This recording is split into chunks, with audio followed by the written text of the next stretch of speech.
मेरी अम्मा को जब मेरी शादी का ख्याल आया तो कहने लगी, लड़की मैं गरीब घर की ही लाऊंगी। मुझे ये बात अम्मा की बिल्कुल भी समझ नहीं आती थी। हम खाते पीते घराने से ताल्लुक रखते थे और मैं खुश शक्ल भी था, मगर मेरी अम्मा मेरी शादी एक गरीब लड़की से ही क्यों करवाना चाहती थी। मेरा रिश्ता तो एक अच्छे खानदान में भी बआसानी हो सकता था। एक बार मैंने अम्मा से पूछ ही लिया कि उन्हें गरीब घराने की लड़की ही क्यों चाहिए, तो कहने लगी कि ऐसी लड़कियां नखरे कम करती हैं और घर बसाती हैं।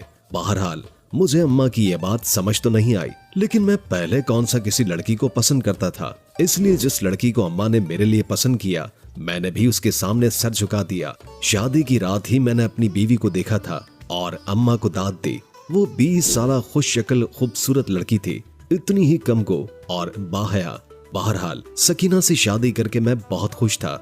मुझे अपनी वालिदा की बात 100 आने दुरुस्त लगी थी। सकीना तो वाकई ऐसी थी कि मुंह में जबान ही न हो। मैंने आज तक उसे अपनी अम्मा के सामने उफ कहते हुए भी नहीं सुना था। हालांकि मेरी माँ सख्त मिजाज किस्म की औरत थी और हर चीज में नुक्ताचीनी करना उनकी आदत थी। अच्छे भले खाने में भी 100 नुक्स निकाल लेती थी। मैं तो शादी से पहले घबराता रहता था कि अगर मेरी बीवी भी जबान की तेज हुई तो मेरी माँ की इस किस्म की नुक्ताचीनी की आदत को देखकर घर में हंगामा खड़ा कर देगी। लेकिन सकीना ऐसी नहीं थी।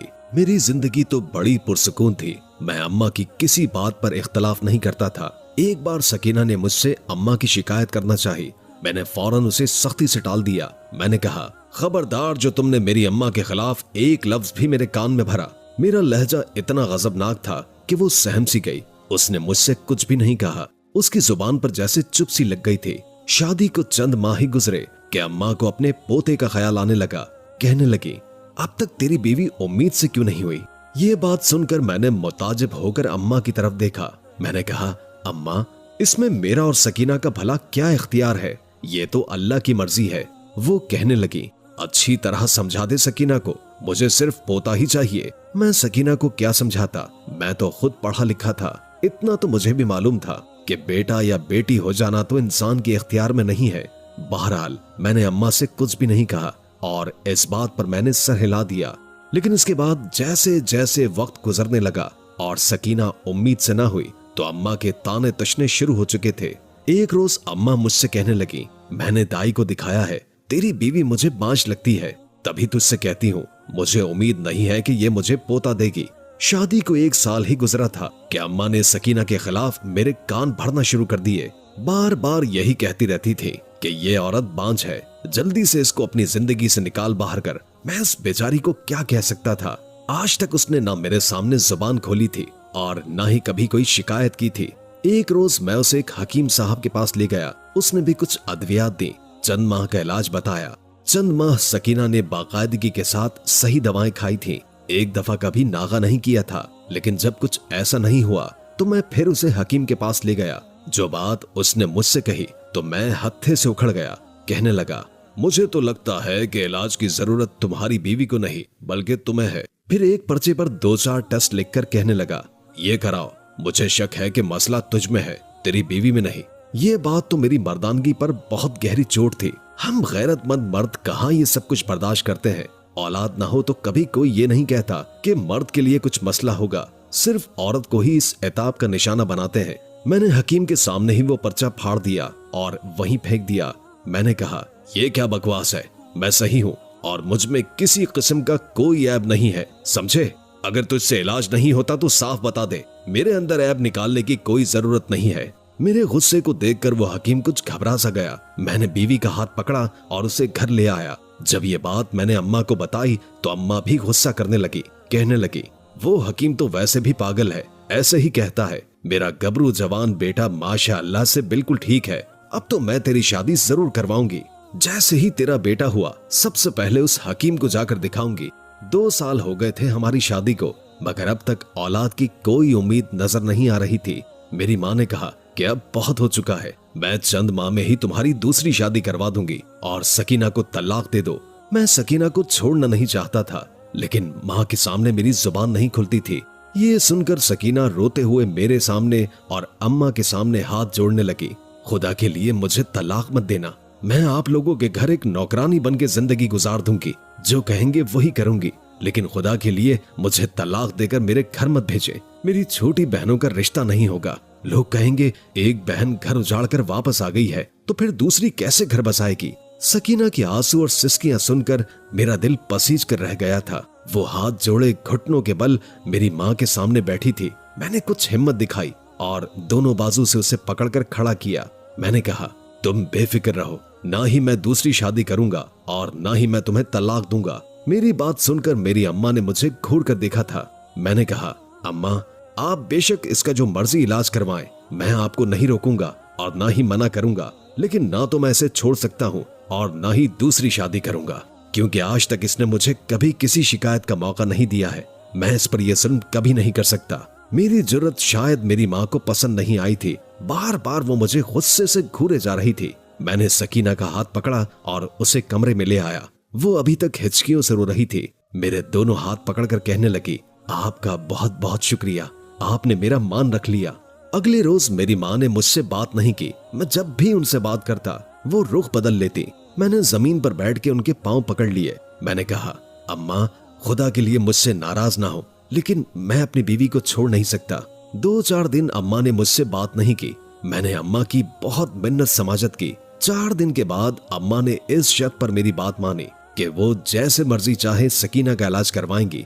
मैं बीच में नहीं बोलूंगा और अगर 1 साल के अंदर अंदर सकीना उम्मीद से न हुई तो मैं दूसरी शादी जरूर करूंगा। अम्मा को इस बात पर एतराज नहीं था कि मैं उसे तलाक दूं। कहने लगी, वो किसी फालतू सामान की तरह घर के कोने में बैठी रहेगी और खबरदार जो तूने उसे कभी मुझ पर अहमियत देने का सोचा भी। ये सुनकर मैं खामोश हो गया था। अम्मा की नाफरमानी नहीं कर सकता था। मेरी माँ ने फिर सकीना को मुख्तलिफ आम लोगों को दिखाया। अब मुझे हर वक्त सकीना के गले में तावीज पहने हुए नजर आने लगे थे। देर रात तक वो जाए नमाज पर बैठी वज़ाइफ करती रहती थी। कभी तावीज जलाती थी, कभी हाथों में डोरियां बांधती तो कभी पैरों पर। गरज ये कि मेरी माँ जो सकीना से कहती वो सब कुछ कर रही थी। कभी कभार तो उसकी हालत देखकर मुझे उस पर बहुत तरस आने लगता था। बेचारी औलाद की खातिर क्या कुछ नहीं कर रही थी। लेकिन उसके बाद भी वो उम्मीद से ना हुई। 6 माह गुजर गए। अब तो सकीना की रंगत पीली पड़ने लगी थी। मुझसे बार बार कहती, अगर 4 माह के बाद मुझे औलाद नहीं हुई तो क्या सच में आप दूसरी शादी कर लेंगे? क्या वाकई आप मुझे खुद से दूर कर देंगे? क्या मैं एक मुलाजमा की तरह इस घर के कोने में पड़ी रहूंगी? मैं उसके सवालों का भला क्या जवाब दे सकता था? बेबसी से कहा कि मैं मजबूर हूँ, हमारे यहाँ बेटा हो जाए, बस सारे मसाइल हल हो जाएंगे। उन्हीं दिनों मेरी वालिदा को किसी पड़ोसी ने यह बताया कि हमारे साथ वाले गांव में एक आमिल बाबा रहता है जो बे औलाद औरतों का ऐसा पक्का इलाज करता है कि लाजमी बेटा ही पैदा करती है। ये सुनना था कि मेरी माँ के चेहरे पर चमक उभर आई। मेरी माँ सकीना और मुझे लेकर उस आमिल के पास गई। उसके पास तो लोगों का तांता सा बंधा हुआ था। उसका छोटा सा सहन मुरीदों से भरा पड़ा था। एक कोने में हम भी बैठ गए थे। वो आमिल साहब जो भी थे कमरे में थे। एक छोटा सा कमरा था जहां दोनों मियां बीवी जाते और 5 मिनट के बाद मुस्कुराते हुए वापस आ जाते। तवील इंतजार के बाद हमारी बारी आई। जैसे ही हम आमिल के पास गए, अम्मा साथ थी। सकीना बहुत ही खूबसूरत किस्म की औरत थी। उसने चादर से अपना चेहरा छुपा रखा था। न जाने क्यों मुझे उस आमिल का हुलिया कुछ अजीब व गरीब सा लग रहा था। उसने काले रंग का चोला पहन रखा था, गले में मोटे दानों की तस्बीहें और दोनों हाथों की उंगलियों में अंगूठियां पहनी हुई थी। जैसे ही हम उस आमिल के पास बैठे, उसने एक बार फिर नजर सकीना पर डाली थी। न जाने मुझे क्यों ये सब कुछ देखकर बुरा लग रहा था। फिर कहने लगा, बोलो बेबी, क्या मसला है? मेरी माँ कहने लगी, मेरी बहू बांझ है। ये कहकर उसने सकीना की तरफ देखा। वो आमिल पूछने लगा, कितना अरसा हो गया शादी को? जवाब में मेरी अम्मा ने कहा, पूरे 2 साल हो गए हैं, लेकिन औलाद की कोई उम्मीद नजर नहीं आती। हमने आपकी बड़ी तारीफें सुनी है, हम दूसरे गांव से घूम कर आए हैं। जो बात मुझे परेशान कर रही थी वो ये थी कि उस शख्स की नजर मुसलसल सकीना के चेहरे पर थी। हालांकि उसने आधे से ज्यादा चेहरा छुपा रखा था, बस उसकी आंखें ही नजर आ रही थीं। इसके बावजूद वो आमिल न जाने उसके चेहरे पर क्या खोजने की कोशिशों में लगा हुआ था। मैंने आमिल साहब को अपनी तरफ मुतवज्जो किया और बोला, बाबा, क्या आपके पास इस मसले का कोई हल मौजूद है? मेरे बुलाने पर आमिल ने फौरन मेरी जानिब बड़बड़ा कर देखा। उसके माथे पर फौरन बल आए। गुस्से से कहने लगे, मैं तुम्हारी बीवी के चेहरे पर कुछ खोज रहा था और वो जानने की कोशिश कर रहा था जिसकी वजह से अभी तक इसकी गोद सूनी है, मगर जज्बाती लड़के तुमने मेरा अमल खराब कर दिया है। मैं हैरत से आमिल का चेहरा देख रहा था। मैंने तो सिर्फ उन्हें बुलाया ही था। मगर अगले ही पल उन्होंने मुझसे 2-4 सवाल किए, फिर अपने पास पड़ी कैंची को उठाया और कहने लगे, इस कैंची से अपने कुछ बाल काट कर मुझे दे दो। मैं खामोशी से उनका कहा मानते जा रहा था। फिर मैंने अपने कुछ बाल काट कर उनके हाथ में दिए तो वो फौरन मेरी बीवी की तरफ मुतवज्जो हुए, कहने लगे, अब अपनी बीवी के चंद बाल काट कर मुझे दे दो। मेरी बीवी फौरन मेरा चेहरा देखने लगी क्योंकि वो चादर में थी और ऐसे में सर के बाल उतारने के लिए उसे अपने चेहरे से नकाब हटाना पड़ता था। मगर फौरन मेरी माँ आगे बढ़ी और मेरी बीवी सकीना की चादर को उतार दिया। एक झटके से उसके चेहरे से नकाब उतरा था और फिर अगले ही पल उसने झटके से आगे बढ़कर बाल काटकर आमिल बाबा के हाथ में रख दिए। ये सब कुछ 2 से 10 सेकंड्स के बीच में हुआ था, मगर आमिल बाबा की नजरें तो मेरी बीवी पर ही टिक चुकी थी। उन्होंने वो बाल लिए और फिर दोनों बालों को यकजा करके अपने सामने एक चांदी के बर्तन में रख दिया और कहने लगे, मैं तुम लोगों को कुछ तावीज दूंगा, वो तुम लोगों को खाने होंगे और कुछ ऐसे अमल बताऊंगा जैसे रोज करना होगा। इस अमल के बाद तुम लोग यकीनन औलाद पालोगे। मैं बगौर आमिल बाबा की हर बात सुन रहा था। देखते ही देखते उन्होंने हमारे कटे हुए बाल आग लगाकर जलाना शुरू कर दिए। जैसे ही उनको आग लगी थी तो आमिल बाबा ने बालों की वो राख उठाई और उसे तावीजों में भरना शुरू कर दिया।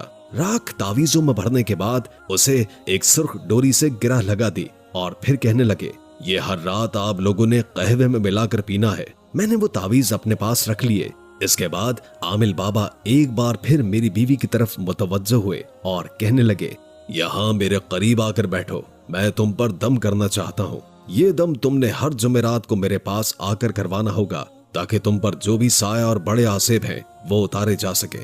मेरी बीवी आमिल बाबा के सामने जाकर बैठी तो उसने अपना हाथ मेरी बीवी के सर पर रख दिया और फिर न जाने क्या कुछ पढ़कर फूंकने लगा। मैंने नोट किया था कि हमसे पहले जितने भी लोग आए थे वो ज्यादा से ज्यादा 5 या 10 मिनट अंदर रहने के बाद बाहर जा रहे थे, मगर हमें तो यहाँ बैठे 40 मिनट हो चुके थे और ये बाबा तो हमें बाहर भेजने का नाम ही नहीं ले रहा था। इसके बाद उसने हमें कुछ तावीज़ात दिए और कहने लगे, ये तावीज मगरिब के बाद जलाने हैं और जलाकर इसकी राख अपने सर पर मलनी है ताकि जो भी बुरा साया है वो तुम लोगों के सर से हट सके।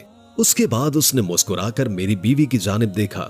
हम तीनों वहां से चले आए। रास्ते में मैं खामोश रहा।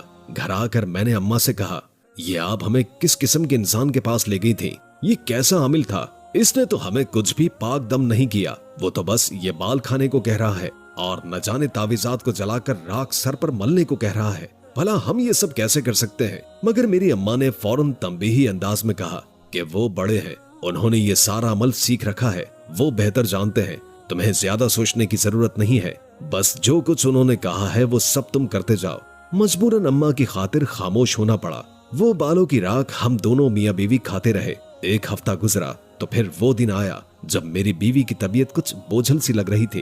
कहने लगी, मेरा बिल्कुल भी जी नहीं चाहता उस पीर बाबा के पास जाऊं, मुझे वो अजीब नजरों से देखता है, मगर अम्मी की खुशी की खातिर जाना जरूरी था। मैं एक बार फिर अपनी बीवी को लेकर वहां चला गया। इस बार भी उन्होंने कुछ ऐसे अजीबो गरीब अमल किए और फिर हमें तावीज और डोरियां खाने और जलाने को दे दी। 2 माह गुजर चुके थे मगर अभी तक कोई उम्मीद की किरण नजर नहीं आई थी। इस बार मैंने अम्मी से कहा, अगर इस बार भी इसने यही सब दिया तो अगली बार मैं नहीं जाऊंगा। अगली बार जब हम आमिल बाबा के पास गए तो मेरी माँ उसे कहने लगी, हम 2 माह से आपके पास आ रहे हैं मगर अभी तक मेरी बहू को कोई खुशखबरी नहीं मिली। इस पर आमिल बाबा मुस्कुरा उठे और कहने लगे, अभी तक इलाज पूरा नहीं हुआ, इलाज का असल मरहला तो अभी रहता है, वो करने के बाद ही तुम्हारे यहाँ बच्चों की किलकारियां गूंजेंगी।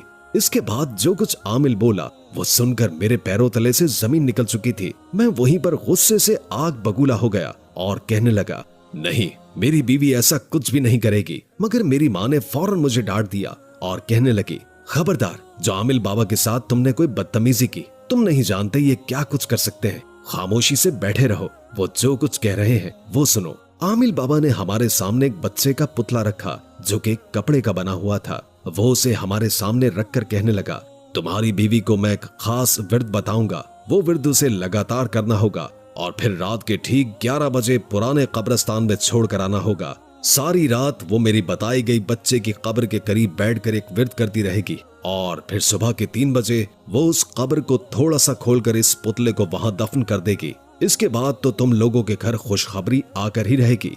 मेरी बीवी मारे खौफ के कांपने लगी। मगर अम्मा के आगे हम मजबूर थे। मेरी बीवी के हाथ कपकपा रहे थे। उसने आमिल बाबा के हाथ से वो पुतला न लिया, मगर मेरी अम्मी ने फौरन उस पुतले को झपट लिया और कहने लगी, आज रात जरूर सब कुछ हो जाएगा। हम लोग वापस घर आ चुके थे। मुझे तो अपने कमरे में भी अंधेरे से डर लगता है। भला मैं अकेली कब्रिस्तान कैसे जाऊंगी? मैंने भी अम्मी को मना करना चाहा कि ऐसा कुछ नहीं करेंगे, इससे सिर्फ और सिर्फ मेरी बीवी की जान को खतरा ही हो सकता है और कुछ नहीं। मगर मेरी अम्मी नहीं मानी। कहने लगी, ये हर हाल में वहां जाएगी और जाकर ये काम करेगी। मैंने जब अम्मी से जुबान दराजी की तो कहने लगी, अगर इसने मुझे पोता देने की खातिर ऐसा कुछ न किया तो मैं भी जहर खाकर अपनी जान दे दूंगी। मजबूरन अम्मा की खातिर मुझे बीवी को कब्रिस्तान भेजना पड़ा। वो रोती रही, मगर मैं सर झुकाए खड़ा था और उससे वादा किया कि जैसे ही सुबह के 3 बजेंगे मैं आकर उसे ले जाऊंगा। मेरी माँ और मैं उसे कब्रिस्तान छोड़ आए। वो रोती रही, मगर मेरी माँ के आगे उसकी सिसकियां और आंसू कोई अहमियत नहीं रखते थे। मेरी माँ बड़ी खुश थी। कहने लगी, देखना अब तो हर हाल में खुशी आकर ही रहेगी। मैं अपने कमरे में आ चुका था, मगर एक पल को भी मेरी आंखें बंद न हो सकी। जब भी मुझ पर नींद हावी होती और अपनी आंखें बंद करता तो मुझे मेरी बीवी की याद आने लगती। बमुश्किल चंद घंटे ही गुजरे थे, मेरे दिमाग में अजीब सी आंधियां चलने लगी। आधी रात के वक्त कब्रिस्तान में अकेले कुछ भी हो सकता था। मैं कैसे अपनी बीवी को वहां तन तनहा छोड़ आया? मुझे रह रहकर उसकी याद सताने लगी। फिर अपनी माँ पर गुस्सा आने लगा। भला कौन औरत है जो पोते की खातिर अपनी बहू को इतना रुला रही है? जितनी भाग दौड़ हम पीर बाबा और डॉक्टर हकीमों के लिए कर रहे थे, उतनी ही तवक्कुआत अगर हम अपने रब की जात के साथ लगा देते तो यकीनन वो अब तक हमारी गोद में औलाद दे भी चुका होता। बेशक वो आजमाता है और ये उसी की आजमाइश थी जिस पर हम पूरा नहीं उतर सके। मेरा ज़मीर मुझे झंझोड़ रहा था। मेरे वजूद में एकदम खून ने जोश मारा तो पूरा वजूद पसीने में शराबोर होने लगा। मैं उठकर बैठ गया। मेरा दिल पूरी शिद्दत के साथ धड़क रहा था। उस वक्त रात के 2 बज रहे थे। मैंने उसी पल अपना मोटरसाइकिल निकाला और घर से जाने लगा। मोटरसाइकिल की आवाज मेरी माँ ने सुन ली तो फौरन कमरे से बाहर आई और कहने लगी, कहाँ जा रहे हो? अभी तो टाइम भी पूरा नहीं हुआ। मगर मैं माँ की बात का जवाब दिए बगैर घर से बाहर निकल गया। कब्रिस्तान पहुंचा तो हर सू अंधेरा था। मैं बुलंद आवाज में अपनी बीवी को आवाजें देने लगा, मगर उसका कोई जवाब नहीं आया। मैंने अपने मोबाइल की टार्च जलाई और आगे बढ़ने लगा। चंद कदम ही आगे बढ़ाए थे कि मुझे कब्रिस्तान में एक बच्चे की कब्र के करीब अपनी बीवी बेहोश हालत में पड़ी मिली। उसके हाथ में वो पुतला था और वो बेहोश थी। मैंने उसे यूं बेहोशी की हालत में देखा तो उठाने लगा, मगर वो बेहोश हो चुकी थी। खौफ के मारे उसकी रंगत सफेद पड़ चुकी थी। वो बिल्कुल ठंडी हो चुकी थी। मुझे तो डर लगने लगा। अपनी बीवी को उठाया और अस्पताल ले गया, जहां पर डॉक्टर्स ने ये कहा कि ये शदीद खौफ की वजह से बेहोश हुई थी। इसका ब्लड प्रेशर बहुत लो है। सुबह तक मेरी बीवी बिल्कुल ठीक हो चुकी थी। मैंने उससे माफी मांगी और बोला, मुझे माफ कर दो। जाने अनजाने में हम तुम पर जुल्म पे जुल्म करते रहे। मेरी बीवी तो इतने बड़े दिल की मालिक थी कि फौरन मुझे माफ कर दिया और मैं मजीद शर्मिंदा सा होकर रह गया कि इतनी अच्छी बीवी के साथ मैं कितने सालों से इतना बुरा रवैया रख रहा था। मैं अपनी अम्मी की बातों में आ रहा था। हालांकि यहीं पर अगर मेरी अम्मी ही की मिजाज की कोई लड़की आ जाती तो घर का शिराजा बिखर कर रह जाता। मैं बीवी को घर लेकर आ गया। मेरी माँ गुस्से में मेरी बीवी पर चिल्लाने लगी और मेरी बीवी पर हाथ उठाने लगी। मैंने माँ का हाथ पकड़ लिया और उनसे कहा, आप मेरी बीवी को हाथ तक नहीं लगाएंगी और न ही अब मजीद कोई इलाज होगा। मुझे ऐसी औलाद चाहिए ही नहीं। आपको तो शुक्राने की नफल पढ़ने चाहिए कि इतनी अच्छी बहू आपको मिली है जो आपके हर जुल्म और सितम बर्दाश्त करती रही है। मुझे ऐसी कोई औलाद नहीं चाहिए। अगर नसीब में होगा तो मिल जाएगी, वरना मैं और सकीना ऐसे ही खुश हैं। मेरी माँ मेरे मुंह से ये बातें सुनकर जैसे बुद्ध बनकर खड़ी हो गई। कितने ही दिनों तक मेरी माँ ने मुझसे कोई बात नहीं की। माँ ने एक बार फिर मेरी बीवी के बारे में मुझे भड़काने की कोशिश की, मगर इस बार मैं उनकी बातों में आने वाला नहीं था। मजबूर वो थी, उन्हें ही ठीक होना पड़ा। उनका रवैया धीरे धीरे सकीना के साथ ठीक होता चला गया, क्योंकि अब मैं सकीना का शौहर उसके साथ उसकी ढारस बन के खड़ा था। और जब शौहर बीवी के साथ हो तो किसकी जरूरत होती है जो उसके खिलाफ कुछ भी कर सके। चंद माह के बाद मेरी बीवी की तबीयत खराब हुई। हम उसे डॉक्टर के पास ले गए तो पता चला कि वो हामिला है। वो दिन मेरी जिंदगी का सबसे हसीन दिन था। मेरी बीवी ने उसके बाद जुड़वा बच्चों को जन्म दिया। एक बेटा और एक बेटी हमारी जिंदगियों को खुशियों से भर चुके थे।